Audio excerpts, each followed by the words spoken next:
وہ بھی unfortunately partners ان crime ہو گئے ہیں, وہ بھی پارٹ آف دی پرابلم ہو گئے ہیں. تو بیسکلی ان نٹ شیل کرکس یہ ہے کہ اس شہر کا کوئی والی وارث نہیں ہے. ہر آدمی لوٹنے کے لیے, ہر ادارہ جو گورنمنٹ ایگزسٹنگ گورنمنٹ ہے اور جو اس سو کالڈ جو ہے وہ یہاں کے مینڈیٹ رکھنے والے لوگ ہیں, وہ بھی لوٹنے کے لیے. مصطفیٰ کمال صاحب, اپنے والی وارث کا ذکر کیا کراچی شہر کا. آپ آخری والی وارث تھے, آپ آخری میئر تھے, بڑے زبردست جنہوں نے کام کیا ہے کراچی شہر کو ترقی کی راہ پہ ڈالنے کے لیے. تو آپ بتائیے کہ کتنا مشکل ہے کہ کراچی میں مقامی حکومتوں کا اختیار لینا, کیونکہ آپ میئر رہے ہیں, اب وہ مقامی حکومتوں کا اختیار نہیں مل رہا کراچی کے نئے والی وارث کو. تو کتنا مشکل ہے یہ مقامی حکومت کا اختیار حاصل کرنا؟ ایسا دیکھیں جی, بہت کوئی مشکل کام نہیں. یہ تو انلیگل کام کر رہے ہیں, انکانسٹیٹیوشنل کام کر رہے ہیں, اور یہ بہت ہی عجیب سی سچویشن ہے اس ملک میں جب ہمارے لوگ, ہمارے رہنما, ہمارے وزیر اعظم, ہماری پارٹیز کے سربراہان جب جمہوریت کی بات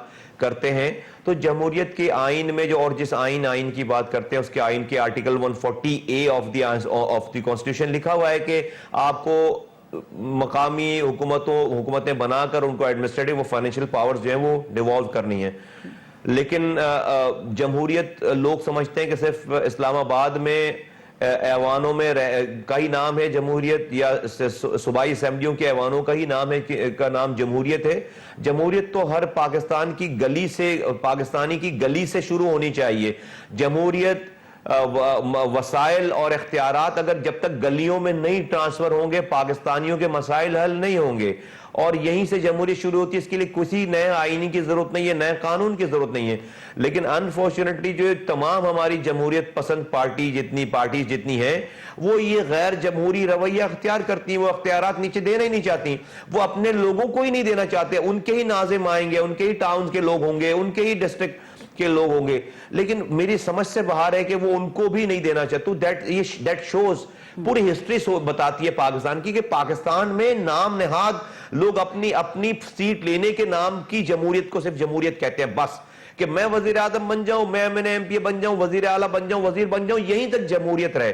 اس کے آگے کی جمہوریت وہ نہیں چاہتے. تو اب تک انفارچونیٹ پارٹ ہے, جب تک آپ جو ہے وہ ڈیوالو نہیں کریں گے, اختیارات, وسائل, پانی, sewerage, road infrastructure, school, health اور لوکل سیکیورٹی, ریکریشن فیسلٹیز, یہ 7-8 چیزیں جب تک آپ گراس روٹ لیول پہ, یونین کاؤنسل لیول پہ جب تک نہیں لے کر آئیں گے, یہ پاکستان اور پاکستانیوں کے مسائل اتنے زیادہ بڑھ جائیں گے کہ کل یہ مسائل جو ہے وہ کسی اور چیز کو جنم دے دیں گے. اور یہی ڈیولوشن کا پروسیس تو رکا ہوا ہے. جیسے کراچی کی سڑکوں پر رکاوٹیں کھڑی ہوئی ہیں, کچرے کی رکاوٹیں کھڑی ہوئی ہیں, کہیں پر روڑے اٹکے پڑے ہیں, ایسے ہی ڈیولوشن کے پروسیس میں بھی کراچی کے لیے اور ملک بھر کے لیے کہیں روڑے اٹکے ہیں, کہیں کچرا پڑا ہے, کہیں گندگی پڑی ہے.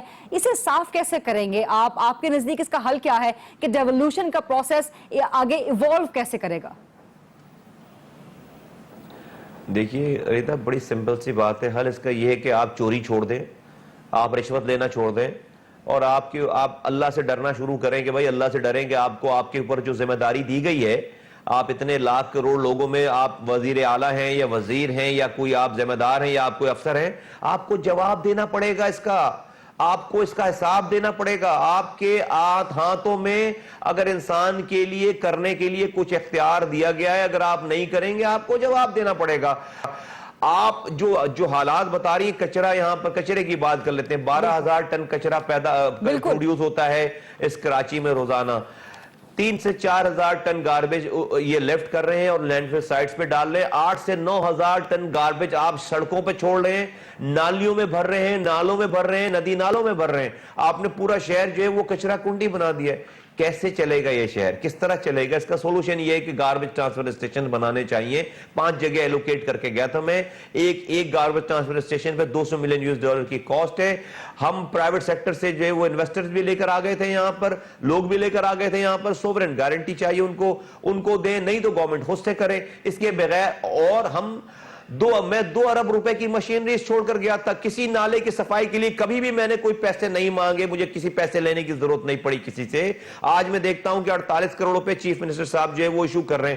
اور جب بارش ہو گئی, نالوں میں پانی بہہ گیا سارا, پھر آپ صفائی کیسے کریں گے؟ پھر کس بات کے پیسے دیے جا رہے ہیں؟ تو یہ سب کچھ جو ہے وہ مجھے نہیں سمجھ میں آتی بات کہ کس سے انسان بولے کیا بولے. آپ کے دور میں نالوں کی صفائی کے لیے برباد کر رہے ہیں. آپ کے دور میں نالوں کی صفائی کے لیے کتنے پیسے دیے جاتے تھے سالانہ؟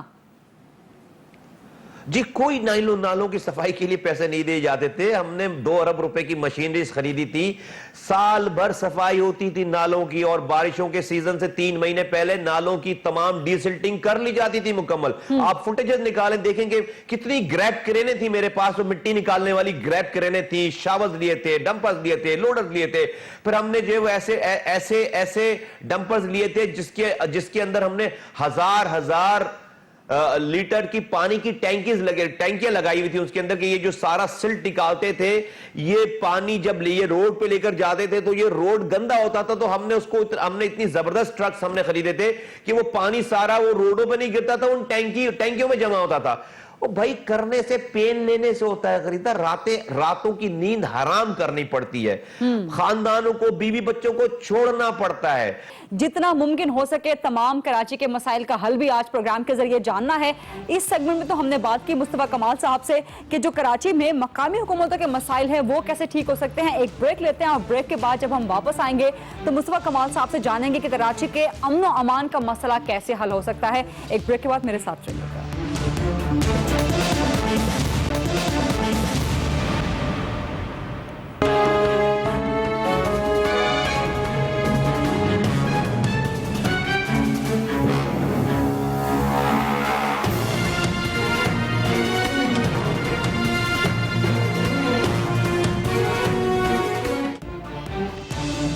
جی ویلکم بیک. اور ابھی سیگمنٹ میں ہم بات کریں گے مصطفیٰ کمال صاحب سے اور ان سے جاننے کی کوشش کریں گے حل اور ان کی تجاویز کراچی کے امن و امان کے مسائل کے حل کی طرف. لیکن پہلے آپ کو دکھا دیتے ہیں کہ کراچی میں سچویشن کیا ہے لا اینڈ آرڈر کی. دہائیاں بیت گئیں, شاید ہی کوئی روز ایسا ہوگا کہ شہر قائد کی کسی سڑک سے موت کی خبر نہ آئی ہو. اغوا, قتل, بھتہ خوری اور ٹارگٹ کلنگ ہر دن کی کہانی. کراچی کا ہر شہری خوف کے زیر اثر گھر سے نکلتا ہے اور موت کے سائے میں گھر کو واپس لوٹتا ہے, اور کبھی تو گھر والے اس کے لوٹ آنے کا صرف انتظار ہی کرتے رہ جاتے ہیں. ایسا نہیں بھی ہوتا. آپریشن جاری ہے اور اربوں روپے کی لاگت کے عوض بھی اب تک امن خریدا نہ جا سکا. برسوں پہلے رینجرز شہر میں آئے اور اب تک واپس نہ جا سکے ہیں. ادارے امن قائم ہونے کے دعوے کرتے ہیں اور شہر میں چیف جسٹس کا بیٹا اغوا ہو جاتا ہے, یا پھر مقبول قوال امجد صابری کو دن دہاڑے شہید کر دیا جاتا ہے. کیا کراچی کی قسمت میں پھر دوبارہ سے امن کا خواب شرمندہ تعبیر ہو پائے گا, یا پھر پچھلی نسل کی طرح آئندہ نسل بھی موت اور خوف کی اس بستی میں گھٹ گھٹ کر زندگی گزار دے گی؟ اسی صورتحال کے حوالے سے بات کریں گے مصطفیٰ کمال صاحب سے. مصطفیٰ کمال صاحب 2 سال سے زیادہ ہو گئے ہیں کراچی آپریشن کو, 25 ارب روپے سے زیادہ لاگت آ گئی, لیکن کراچی میں امن نہیں آ سکا اتنا پیسہ خرچ کرنے کے باوجود ابھی تک. وجہ کیا ہے؟ میں اس لا اینڈ آرڈر پہ آنے سے پہلے اگر آپ کی اجازت ہو تو میں 1 سے 1.5 منٹ میں اور لگا دوں اس کے اوپر. یہ تھوڑا سا شہری جو بلدیاتی اس کے اوپر 1-2 باتیں مجھے کہنی ہے. بالکل کہیے. میں صرف یہ بتانا چاہتا ہوں اس ایڈمنسٹریشن کو کہ خدا را آپ یہ جو پمپنگ اسٹیشن دیکھیں, کراچی کا سیوریج جو ہے سارا سیویج کی بات کر رہا ہوں, وہ سارا پمپ کے ذریعے پمپ کر کے سمندر میں پھینکا جاتا ہے. اور جیسی بارش ہوتی ہے تو لائٹ چلی جاتی ہے, جب لائٹ چلی جاتی ہے تو پمپنگ اسٹیشن جو ہیں سارے بند ہو جاتے ہیں. خدا را وہاں پر جنریٹرز ابھی سے فکس کریں, وہاں پہ 3 پمپنگ اسٹیشنز پہ جنریٹر لگائیں, اور جنریٹر کو ایسی جگہ رکھیں جہاں پر بارش کے پانی میں وہ جنریٹر ڈوب نہ جائے, اس کا خیال کریں تاکہ آپ کا جنریٹر چلتا رہے. اگر آپ کا پمپنگ اسٹیشن چل رہا ہے 3 جگہوں پہ تو شہر پورا پھر خالی ہوتا رہے گا. ورنہ اگر آپ کے پمپنگ اسٹیشن سیویج کے پمپنگ اسٹیشن بند ہو گئے تو یہ پانی سارا بیک ہو رہا ہوگا اور آپ کے گھروں میں پانی آ رہا ہوگا. پھر بارش کا پانی تو پانی آ رہا ہوگا, پھر یہ گٹروں کا پانی بھی آپ کے گھروں میں آ رہا ہوگا سارا. یہ جو آپ کو پھر اوور فلو نظر آتا ہے اس کا نظر آتا ہے. تو خدا را لوگوں کو آسانی ہوگی اس کام کو, بہت کم اس میں ایفرٹ چاہیے اس کو کر لیں. اور کچھ اسپاٹس نون اسپاٹس ہیں جہاں پر جو ہے پانی کھڑا ہوتا ہی ہوتا ہے, وہاں پر آپ ڈیپیوٹ کر دیں لوگوں کو. پہلے سے لوگوں کو پریشانی ہوگی, وہاں پہ ایک چھوٹی چھوٹی ٹیم بنا کے ڈیپیوٹ کر دیں. ہم صرف شہری مسائل کی بات کر رہے ہیں, یہ بڑی بڑی سیاسی تنازع یہ اگر ہم ایک طرف رکھ دیں. میں اس سے شہری ہی مسائل کی بات, یہ شہری مسائل سے ریلیٹڈ ہے. شہر ایک دن میں آج کچرا کنڈی نہیں بن گیا, شہر ایک دن میں تباہال نہیں ہو گیا, یہ سارے سائن بورڈ ایک دن میں نہیں لگ گئے, یہ پانی کی تباہالی ایک دن میں نہیں ہو گئی, یہ ہائیڈرنٹس ایک دن میں نہیں کھل گئے, یہ بجلی جو ہے وہ ایک دن میں. سارے مسائل حل کرنے کے لیے آپ وسیم اختر صاحب کے ساتھ کام کرنے پہ تیار ہوں گے؟ میں یہی سوال کر رہا ہوں۔ ارے بھائی آپ وسیم اختر صاحب کے پیچھے پڑ گئی ہیں. وسیم اختر اس کی پارٹی نہیں کر سکتی یہ کام, وہ نئی آواز اٹھا سکتی, وہ نئی آواز اٹھا سکتی, اس لیے نہیں اٹھا سکتی کہ وہ رو کے ایجنٹ ہیں یہ لوگ, اور یہ نہیں کسی ایک ریڈ لائن نہیں کراس کر سکتے, یہ حکومت پہ پریشر نہیں ڈال سکتے, انہوں نے کانفیشنل اسٹیٹمنٹس کر رکھی ہیں. یہی تو میں سمجھانا چاہ رہا ہوں, اور حکومتوں کو سوٹ کرتے ہیں یہ سارے لوگ. یہ میں یہی سمجھانا چاہ رہا ہوں, یہی بات کرنا چاہ رہا ہوں. لوگوں کے مسائل یہ اپنی شناختی کارڈ کے لیے لوگوں کو نکالیں گے, لیکن لوگوں کے گھروں پہ پانی نہیں آ رہا, کچرا جمع ہے. دیکھیے 7 مہینوں سے اس حکومت نے ان کو ٹرک کی لال بتی کے پیچھے لگا رکھا ہے. الیکشن ہونے کے بعد ان کو اختیارات نہیں دے رہے نا اختیارات. نقصان کس کا ہو رہا ہے؟ لوگوں کا نقصان ہو رہا ہے. یہ 7 سالوں تک پیچھے بھاگتے رہیں گے, یہ نہیں کراس, یہ مصطفیٰ کمال صاحب, لوگوں کا نقصان کراچی کے امن و امان کی صورتحال کی وجہ سے بھی ہو رہا ہے, کیونکہ ہم نے مقامی حکومت سے کافی بات کر لی اور مسائل بہت ہیں کراچی کے, ہمارے پاس وقت بہت کم ہے, آپ کے پاس بھی وقت بہت کم ہے. تو ذرا لا اینڈ آرڈر پہ آ جائیے. میرا سوال آپ سے وہی تھا کہ 2 سال ہو گئے ہیں کراچی آپریشن کو, 25 ارب سے زیادہ لاگت ہو گئی ہے, لیکن اتنا پیسہ خرچ کرنے کے باوجود کراچی میں امن نہیں آ سکا. آپ کے نزدیک تجویز کیا ہے کراچی میں امن لانے کی؟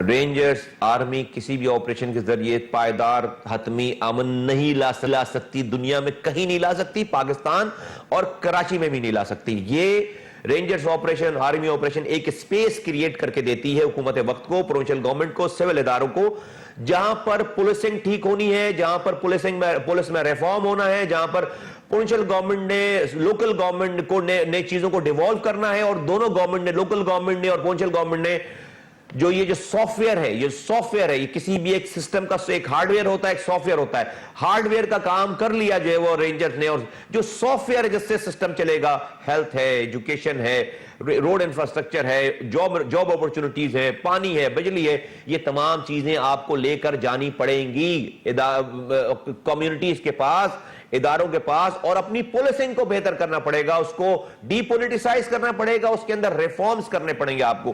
اگر آپ یہ نہیں کریں گے تو آرمی آپریشن, رینجرز آپریشن, دنیا بولتی رہے ہو گیا, اسپیس کریٹ ہو گیا, ٹائم چند ہفتوں مہینوں تک وہ چیزیں اچھی لگنے لگیں گی, اس کے بعد ان جگہوں کو, خالی جگہوں کو کسی ایول فورس نہیں پر کرنا ہے. اگر آپ مصطفیٰ کمال صاحب, آپ نے بڑی امپورٹنٹ بات کی ہے پولیس ریفارمز کے حوالے سے. پولیس ریفارمز کی بات تمام سیاسی جماعتیں کرتی ہیں, چاہے وہ اقتدار میں ہوں چاہے وہ اقتدار میں نہ ہوں. پولیس ریفارمز کی بات دوسرے ریاستی ادارے بھی کرتے ہیں. آرمی چیف صاحب نے بھی بہت سی میٹنگز چیئر کی ہیں کراچی میں, وہ بھی بار بار کہتے ہیں کہ پولیس میں ریفارمز ہونی چاہیے. بات تو سبھی کرتے ہیں لیکن اس پہ عمل نہیں ہو پاتا. چیف جسٹس صاحب نے ابھی نوٹس لے لیا ہے پولیس میں سیاسی مداخلت کا, وہ خود حیران پریشان ہے کہ پولیس میں کراچی میں, سندھ میں ہو کیا رہا ہے.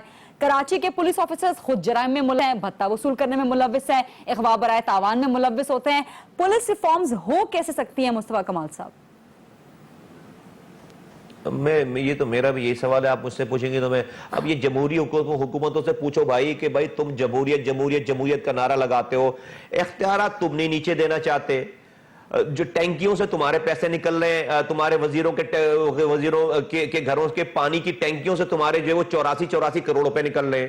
تو کوئی ایک ماڈل گاؤں نہیں بنا اب تک, کوئی ایک ماڈل دیہات نہیں بنا, کوئی ایک ماڈل اسکول نہیں بنا, سینکڑوں ارب روپے ہیلتھ اور ایجوکیشن پہ خرچ ہو رہے ہیں. بھئی یہ جا کہاں رہا ہے؟ آپ کیسے جمہوری پارٹیز ہو یا جمہوری ادارے ہو یا جمہوری حکومتیں ہیں بھائی آپ, اگر آپ کوئی بھی کام نہیں, آپ ریفارمز آپ نہیں کر رہے, لوکل گورنمنٹس کو اختیارات دینے کے بجائے ہونا تو یہ چاہیے تھا کہ جو آرمی دور میں, جو ڈکٹیٹرشپ دور میں جو لوکل گورنمنٹس کے اختیارات تھے, آپ آتے, آپ جمہوری قوتیں تھے, آپ اور زیادہ اختیارات دیتے, آپ اس میں اور لیجسلیشن ایسی کرتے کہ وہ پھر جو ہے وہ انٹچبل ہو جاتی ساری چیزیں.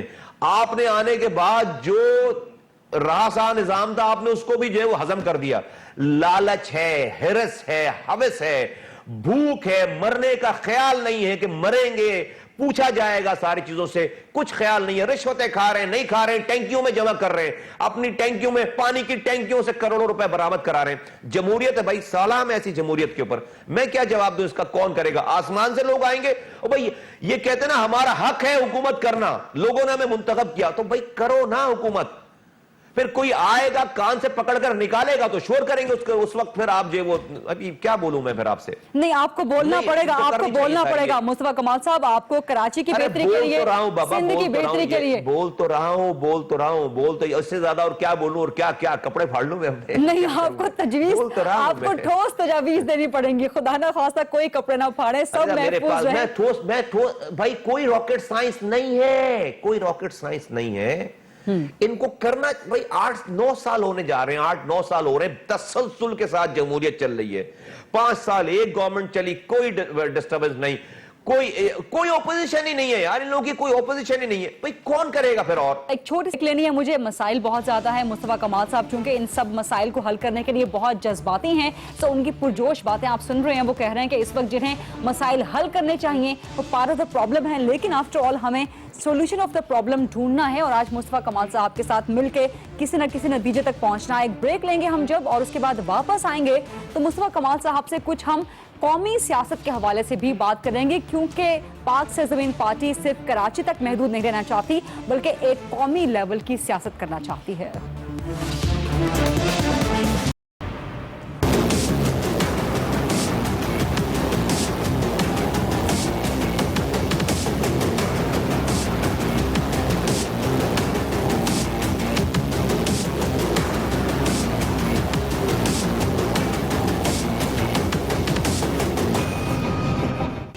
Welcome back. جیسا کہ میں نے آپ کو بریک پر جانے سے پہلے بتایا کہ جب واپس آئیں گے تو مصطفیٰ کمال صاحب سے بات کریں گے کچھ قومی منظر نامے پر. پاکستانی سیاست میں دھمکیوں کا خوب دور دورہ ہے. ہر سیاسی جماعت یہ کہتی نظر آتی ہے کہ ہم یہ کر دیں گے, ہم وہ کر دیں گے, لیکن آخر عید کے بعد ہونے کیا والا ہے؟ وزیر اعظم کی واپسی کے ساتھ یہ قومی سیاست میں ہلچل متوقع ہے. حکومت کے دوستوں اور دشمنوں میں فی الحال تو زبانی جمع خرچ جاری ہے. ایسے میں پاک سرزمین پارٹی بھی رنگ جمانے کو تیار ہے, مگر کس طرف سے؟ کیا سید مصطفیٰ کمال اپنی پارٹی کو ملک کی سیاست کے لیے تیار کر چکے ہیں؟ کیا مصطفیٰ کمال کا استقبال پنجاب, KPK اور بلوچستان میں ویسا ہی ہوگا جیسا شہر قائد میں ہوا تھا؟ کیا پورے پاکستان سے عوام مصطفیٰ کمال کو اپنا لیڈر ماننے کو تیار ہیں؟ بات کرتے ہیں جی اسی معاملے پر مصطفیٰ کمال صاحب سے. مصطفیٰ کمال صاحب یہ بتائیں کہ بڑا شور ہو رہا ہے وزیر اعظم صاحب کی واپسی کے بعد ایک اپوزیشن کے بہت بڑے دبنگ احتجاج کے حوالے سے, آپ کیا ہوتا دیکھ رہے ہیں قومی سیاست کے منظر نامے پہ؟ جی ہم نے ایک بڑی سیریس نظر رکھی ہوئی ہے, ہم ایویلویٹ کر رہے ہیں, and we do not want to jump onto the conclusion before it gets to that logical situation. میں اور ہماری پوری پارٹی اس کے تمام ڈیولپمنٹ کو بہت سیریسلی دیکھ رہی ہے, ہم ایویلویٹ کر رہے ہیں, اور this is not the right time کہ جب ہم اپنی جو ہے وہ اس کے اسپیکولیشنز کے اوپر, چیزوں کے اوپر ابھی قبل از وقت جو ہے وہ اپنا کوئی کسی لاحمل کا اعلان کریں. بٹ اس کے علاوہ بہت سارے ایشوز ہیں ملک کے اندر آج کل کے حوالے سے, چیزوں کے حوالے سے. تو بٹ یہ جو آپ نے نیشنل اسلام آباد کی بات کی اور نیشنل فریم ورک میں ساری ڈیولپمنٹ کی بات کی, اس کے اوپر ہماری بڑی گہری نظر ہے, ہم اس کو بڑا میٹیکولیسلی ہم اس کو دیکھ رہے ہیں. اچھا یہ بتائیے کہ آپ جس دن سے واپس آئے تھے اسی دن سے آپ نے اشارہ دے دیا تھا, پھر بعد میں آپ نے بہت وضاحت سے باتیں بھی کی کہ آپ صرف لسانی جماعت بن کے نہیں رہنا چاہتے, پاک سرزمین پارٹی صرف کراچی کی یا سندھ کی جماعت بن کے نہیں رہے گی بلکہ قومی منظر نامے کی ایک وفاقی لیول کی جماعت بن کے رہے گی. لیکن ابھی تک ہمیں وہ اسٹریٹجی پاک سرزمین پارٹی کی کراچی سے باہر نکلتی ہوئی نظر نہیں آ رہی. نہیں غریدہ, تھوڑی سی آئی تھنک کہ جو اگر آپ چیک کریں گے لیفٹ رائٹ پہ تو آپ کو پتہ چلے گا کہ اس وقت ہمارے مرکزی رہنما مسلسل کہیں نہ کہیں کسی نہ کسی ڈسٹرکٹ کے وزٹ پہ ہیں. میں آپ کو بتاؤں اس وقت پنجاب میں جو ہے 5 ڈسٹرکٹس ہمارے کام کر رہے ہیں, لاہور, ملتان, فیصل آباد, گوجرانوالا, پنڈی, لیا اور اسلام آباد, پنڈی ایک ساتھ.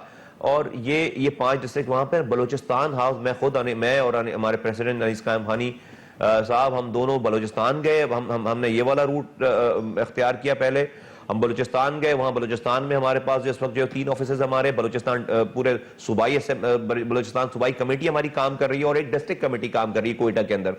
پھر پشین اور خزدار اور تمام جگہوں پہ ہمارے جو ہے وہ ہمارا کام جو ہے وہ چل رہا ہے, میسج پھیل رہا ہے, آفیسز باقاعدہ اسٹیبلش ہو گئے. پھر سندھ میں اگر آپ آ جائیں تو کراچی سے نکل کے حیدرآباد میں اس وقت ہمارے 30 آفیسز کام کر رہے ہیں, اس سے آگے جائیں میرپور خاص میں ہمارے جو ہے وہ 9 آفیسز کام کر رہے ہیں. پھر نواب شاہ سکھر میں ہمارے 3 آفیسز کام کر رہے ہیں. پھر رانی پور, نواب شاہ, لاڑکانہ, جیکب آباد, کشمور, ہمارے تمام ڈسٹرکٹس اوپن ہو چکے ہیں, سارے اوپن ہو گئے. انشاءاللہ تعالی عید کے فوراً بعد ہم لوگ بھی مجھے اور 1-2 لوگ ہم جائیں گے, ہم پنجاب جائیں گے, ہم خیبر پختونخوا جا رہے ہیں. تو یہ پھر ہم یہاں سے نکل کے پھر لندن میں ہمارا آفس آپریشنل ہو گیا الحمدللہ. لندن میں ہماری کمیٹی اناؤنس ہو گئی ہے. ہم جو ہے وہ مڈل ایسٹ کی ہماری تمام کمیٹیز اناؤنس ہو گئی ہے. ابھی ہمارے وہاں کے عہدیداران جو ہیں وہ یو اے قطر اور تمام مڈل ایسٹ کے دوروں سے آئے, وہاں پہ دوبارہ سعودی عرب واپس آ گئے. جدہ میں, مکہ میں, تمام جگہوں پہ ہمارا جو ہے وہ کام چل رہا ہے. ابھی بہت عید کے بعد ہم امریکہ میں اپنا سیٹ اپ اناؤنس کرنے جا رہے ہیں بہت جلدی.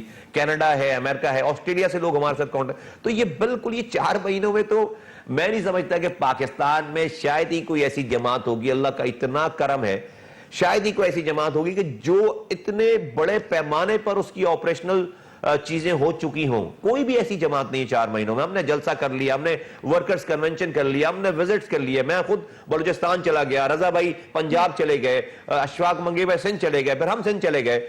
تو یہ تو پھر یہ انیس ایڈوکیٹ صاحب اور رضا ہارون صاحب جو ہے وہ لندن چلے گئے, وہاں پہ سیٹ اپ اناؤنس کر دیا, برمنگھم, لندن. تو یہ تو آپ یہ کہہ رہے ہیں کہ عید کے بعد جب اکثر سیاسی جماعتیں ایک دوسرے کا شیرازہ بکھیر رہی ہوں گی, اس وقت پاک سرزمین پارٹی اپنا شیرازہ سمیٹ رہی ہوگی. آپ نے عید کے بعد پنجاب کے اور خیبر پختونخوا کے دوروں کا ذکر کیا ہے, مجھے اس میں کافی انٹرسٹ لگ رہا ہے. یہ بتائیں کہ پنجاب میں پاک سرزمین پارٹی کا جو جوڑ ہے یا جو مقابلہ ہے وہ کس جماعت سے دیکھتے ہیں؟ پنجاب میں آپ نون لیگ کا مقابلہ کریں گے اور خیبر پختونخوا میں تحریک انصاف کا مقابلہ کریں گے؟ دیکھیے Gharida, to be very honest میں آپ کو بتاؤں, ہم نے اس بیسس پہ اپنی اسٹریٹجی نہ بنائی ہے اور نہ بنائیں گے آئندہ. ہمارے پاس اپنا ایک فلسفہ ہے, بات ہے, پروگرام ہے, پلان ہے سارا پورے پاکستان کے لیے. اور ہم اگر جن ایشوز کی بات کرتے ہیں تو وہ پورا نیشنل ہی ایشو ہے وہ سارا, ٹھیک ہے. پھر ہمارے پاس پورا ایک مینیفیسٹو ہے الحمدللہ, ہمارے پاس ایک پورا مینیفیسٹو. نا ہم وہ لے کر, اس سے پہلے ہم کیا کر رہے ہیں, ہم وہ لے کر ہر دروازے پہ جائیں گے, اپنی بات کریں گے, اس کی بھی بات سنیں گے. ہم نے یہ نہیں کرنا کہ پیپلز پارٹی کو گالی بکنی ہے, ہم نے جو ہے وہ پی ٹی آئی کو گالی بکنی ہے, ہم نے پی ایم ایل این کو گالی بکنی ہے, ہم نے جو ہے وہ ایکس وائی زی پارٹی, نہیں. ہم نے یہ کہنا ہے کہ لوگوں میرا یہ پروگرام ہے, تم جس کے ماننے والے ہو اس کے ماننے والے, اگر میری بات سمجھ میں آتی میری بات مانو. یعنی کہ آپ پنجاب اور دیگر صوبوں کی سیاسی جماعتوں سے وہ سلوک نہیں کریں گے جو ایم کیو ایم سے تھا سلوک. اگر میرا جملہ نہیں میرا جملہ نہیں, میں آتا ہوں آپ کی اس والی بات پہ بھی, میرا جملہ کمپلیٹ ہونے دیں. میں ایم کیو ایم کو بھی تو دعوت تو دے رہا ہوں, ایم کیو ایم کو بھی تو دعوت دے رہا ہوں. میں کون سے گن پوائنٹ پہ ایم کیو ایم کی جا کے جو ہے وہ یونٹ آفیسز پہ یا ان کے لوگوں کے اوپر جو ہے وہ قبضہ کر رہا ہوں, نہیں, ایم کیو ایم کو بھی دعوت دے رہا ہوں. ان کے قائد کے لیے دعا کروں کہ اللہ تعالیٰ ان کو جو ہے وہ توبہ کرنے کی توفیق دے. بٹ ہمارا جو فلسفہ ہے وہ یہ ہے کہ ہم یہ کہہ رہے ہیں کہ بھائی آپ اپنے مسلک پہ, اپنی زبان پہ, اپنی پارٹیز پہ, اپنی قومیت پہ قائم رہو. میں اگر آپ میری بات نہیں مانتے ہو, میں اپنی جگہ پہ قائم رہوں, لیکن ہم ایک تہیہ کر لیں, ایک آپس میں جو ہے وہ ایگریمنٹ کر لیں کہ میں آپ سے دشمنی نہ کروں, آپ مجھ سے دشمنی نہ کرو. اختلافات رہیں, تھے اور رہیں گے. ٹھیک, ہماری پرابلم یہ کہ ہم اختلافات کو دشمنی میں کنورٹ کر لیتے ہیں, یہیں سے پرابلم شروع ہو جاتی ہے. ہم نے دشمنی نہیں کنورٹ نہیں کرنا اس کو. یہ پاکستان میں ہو جائے, پاکستان میں آپ دیکھیں گے کہ پھر ہر ووٹر اپنے ووٹ جس کو اس نے دیا اس سے صحیح سوال کرے گا. آج پاکستان کا ووٹر صحیح سوال ہی نہیں کرتا, اپنے جس کو اس نے ووٹ دیا اس سے صحیح چیز مانگ ہی نہیں رہا. آج ہم وزیر اعظم سے بولتے ہیں پانی دو, آج ہم وزیر اعلیٰ سے بولتے ہیں پانی دو بھی لو. بھائی ان کا کام نہیں ہے. آپ اپنے وزیر اعظم سے بولو کہ پانی کے, بجلی کے, سیویج کے, سالڈ ویسٹ مینجمنٹ کے, اسکول کے, ایجوکیشن کے, اسکول ہیلتھ کے اختیارات دو مجھے تم مسائل حل کر کے نہیں دو.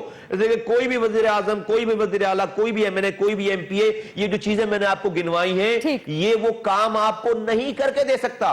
آپ بولو کہ مجھے میری گلی میں, ووٹر بولے مجھے میری گلی میں ان 5, 7, 8 چیزوں کے اختیارات دو. اگر اختیارات دیتے ہو تو میں تمہیں ووٹ دیتا ہوں. مجھے ایک بریک لینی ہے, بڑی زبردست باتیں آپ کر رہے ہیں. ایک بریک کے بعد جب واپس آئیں گے تو کچھ پاک سرزمین پارٹی کی انٹرنل پالیٹکس اور آئندہ کے عزائم کے بارے میں بھی مصطفیٰ کمال صاحب سے بات کریں گے.